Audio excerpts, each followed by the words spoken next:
তো নমস্কার বন্ধুরা, শুরু করছি আজকের একটা নতুন ব্লগ। আমরা গিয়েছিলাম একটা পিজি হসপিটাল। বুঝতেই পারছো, প্রথমে প্যাথোলজিক্যালি গেটের মুখ থেকে ঢোকা, মানে এটা ঢুকছি প্রথমত গেটের মুখ থেকে প্যাথোলজি, এখান থেকে স্টার্ট। অ্যাম্বুলেন্স সবই রয়েছে এখানে।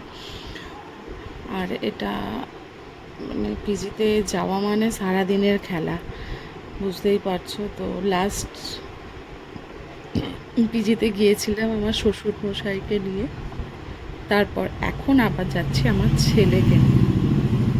ছেলের একটু প্রবলেম হয়েছে, সমস্যা হচ্ছে, তার জন্য ছেলেকে নিয়ে যাচ্ছি। আর এখানে মানে সারা দিনের খেলা, যেন মেলা বসেছে।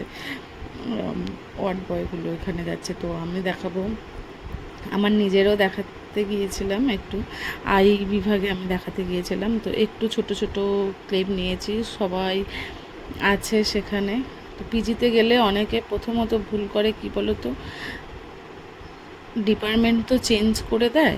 যেমন স্কিনের ডিপার্টমেন্টটা এখন আলাদা করে দিয়েছে, স্কিনের ডিপার্টমেন্টটা এখন পুরোটাই আলাদা করে দিয়েছে। তো স্কিনের ডিপার্টমেন্ট অনেকেই খুঁজে পায় না, জিজ্ঞাসা করে। যারা জানে না তারা কি করে বলবে, তারা বলবে এদিকে আছে ওদিকে আছে, কিন্তু পিজিটা তো আর একটুখানিক না, তাই খুঁজতেও মানুষের অসুবিধা হয়। হেল্প অনেক হেল্প করে রেখেছে, যে যারা হেল্প করবে, হেল্পলাইনগুলো ওখানে আছে পুলিশেরা, তো ওখান থেকেই আবার করে নেয়, জিজ্ঞাসা করলেও বলে দেয়। তো প্রচুর ভিড়, প্রচুর ভিড়, মানে এতটাই ভিড় যে হাঁসফাঁস করতে পারে।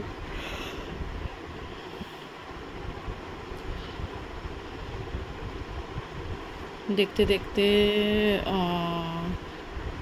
অনেকটাই দেরি হয়ে গেল। মানে পিজিতে গেলে সারা দিনের বেলা এরম একটা ব্যাপার। তো এদিকে গাইনোলজি আছে, এদিকে টিকিট কাউন্টার আছে। এখানটা গাইনোলজির মানে মেন এদিকটা ডান দিকটা যে অ্যাম্বুলেন্সটা দাঁড়িয়ে রয়েছে, ওখানেই আর কি ধরো বাচ্চাদের ভর্তি নেয়। বাচ্চাদের না, মায়েদের আর কি ওটা।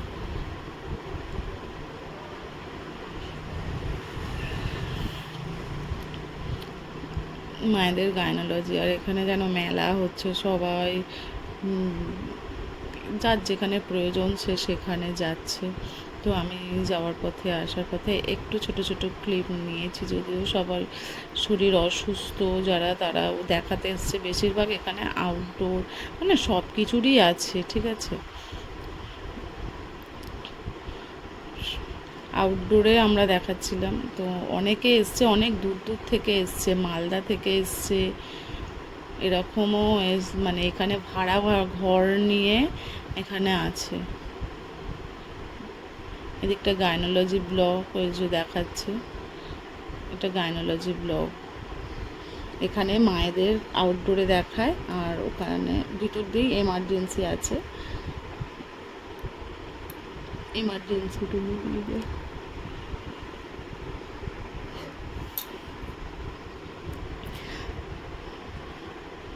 আর পিজিতে যেন না কাউকে মানে যেতে হয়, এটাই বলবো। আউটডোরে দেখাতে গেলে, সকালে গেলে, স্কিনের তো বিশেষ করে সকালে গেলে তুমি পুরো একদম, সকালে বলতে আমাদের তো কাজ টাজ করে যেতে হয়, সকালে গেলে তো আর হয়ে ওঠে না, সকাল 9টা 10টা হয়ে যায়, বিকেল হয়ে যায়। তো গেটের বাইরে আবার এখানে রয়েছে অনেক কিছু, জামা কাপড় বিক্রি, যেমন পেয়ারা, যে যেমন খাবে, মুখ চাট, অনেক ভিতরেও অনেক কিছু বিক্রি হচ্ছে। সব কিছু নিয়েই পিজির ডক্টরেরা ভীষণ ভালো। প্রথমত মানে ভালো, কি বলবো, আর ওইসব জায়গা তো আর খারাপ হতে পারে না, সবই ভালো। কিন্তু যাওয়াটাই মেন সমস্যা, সারা দিনের বেলা মনে হয় না যে আর যাই। প্রথমবার গেলে দ্বিতীয়বার বাড়িতে এসে মনে হয় না যে আর যাই, কিন্তু ডেটের পর ডেট দেয়া থাকে। আর আমার ছেলের আগের থেকে এখন অনেকটাই সুস্থ বলতে পারো, ভালো হয়ে গেছে। ওর স্কিনের একটু সমস্যা ছিল, অ্যালার্জি বেরিয়েছিল স্কিনে। তো তারপর একটু পেয়ারা কিনছিলাম, পেয়ারাগুলো বলছে 100 টাকা কেজি, তাহলে কি বলবো, এত দাম। আর ওখান থেকে ফেরার পরে এতে বলছে যে 80 টাকা কেজি, সাঁতরাগাছিতে বলছে। 80 টাকা কেজি নিয়ে লস হয়ে গেল আমাদের। আর খিদেও পায় প্রথমত, কারণ কি বলতো, সারা দিন থাকি তো খিদে পাবে না বলো? তাও কিছু কিছু কিনে খাওয়া হয়। অনেক কিছুই বসে থাকে, কানের টানের সবই বসেছে। আর আমি চোখ দেখাতে গিয়ে ভিডিও ওখানে করার আইন নেই, তাই আর করিনি। আমি আউটডোরগুলোরই ভিডিও করেছি। এবার যদি বলো মেনলি, তাহলে করে আনবো।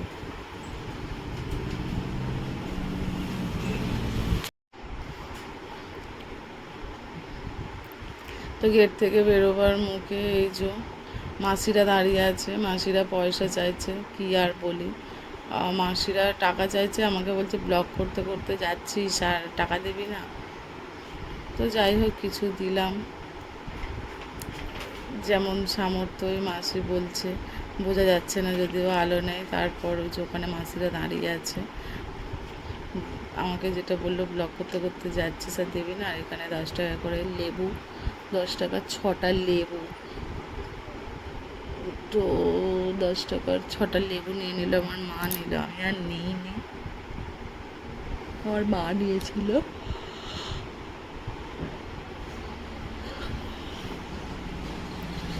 তারপরেই দেখলাম বাস এসে গেছে, তো বাসে হুট হুট করে উঠে পড়লাম K11-এ।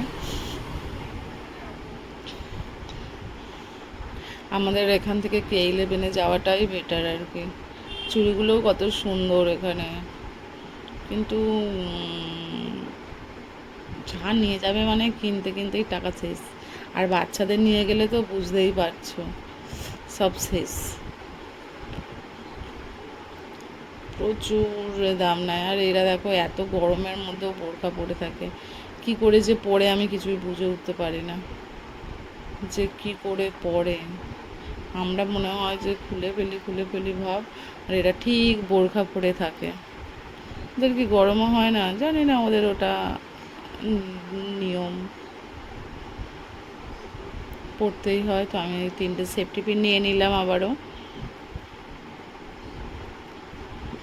3টে সেফটি পিনের বান্ডেল মনে হয় 10 টাকা নিল। হ্যাঁ, ছোট ছোটোগুলো 3টে 10 টাকা নিল।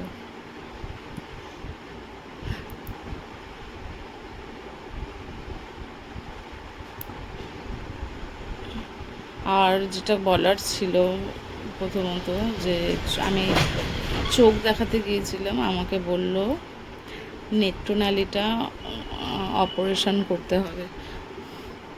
তারপর বাসও এসে গেল, বাসে উঠে পড়লাম। ওই যে ওদিকে K11 দাঁড়িয়ে রয়েছে, চলে গেলাম। আমার শাশুড়ি মা যাচ্ছে।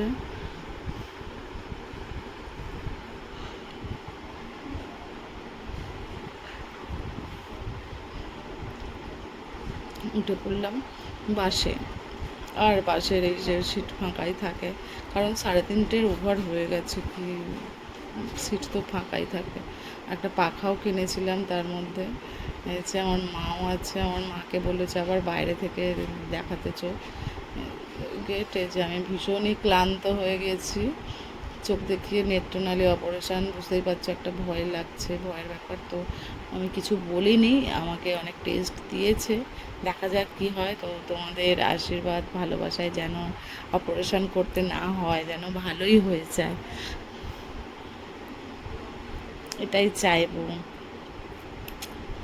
তোমরা বেশি বেশি করে আশীর্বাদ করো। তো লাস্ট পর্যন্ত চলে যাচ্ছে, যেখানেও সব মাসিরা বসে আছে।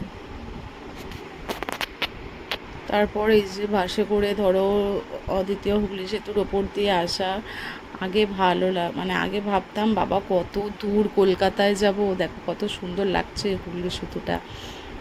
আগে ভাবতাম যে কত দূর, কবে যাব দেখতে, এরকম একটা ফিল হতো। এখন কিছু মনে হয় না, কারণ এখন তো মন করলে বলতে শরীর খারাপ থাকে, যেতে হয়। আর শ্বশুরকে নিয়ে এত গেছি যে আর ভালো লাগে না যেতে। তো একটা আলাদাই মজা। মজা বলতে বাসে করে যাওয়া, দ্বিতীয় হুগলি সেতু ভালোই লাগে বেশ। তারপর এই যে চলে এলাম নবান্ন, দিদির এখানে থাকেন। কলকাতায় অনেকেই গ্রাম বাংলা থেকে নবান্নয় আসেন 21শে জুলাই ধর্মতলায় যেটা মিটিং হয়, সেখানেও অনেকে আসেন। তো এটা দিদির বাড়ি বলতে পারো, আমাদের যিনি লক্ষ্মী ভাণ্ডার দেন, পিসির বাড়ি নবান্ন। তো নবান্ন টবান্ন আগে মনে হতো যে নবান্ন এই এই দ্বিতীয় হুগলি সেতু, এখন আর কিছু মনে হয় না।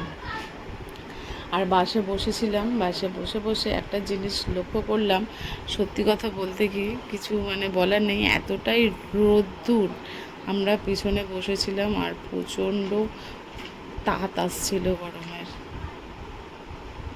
এতটাই তাত আসছিল যে কি বলবো।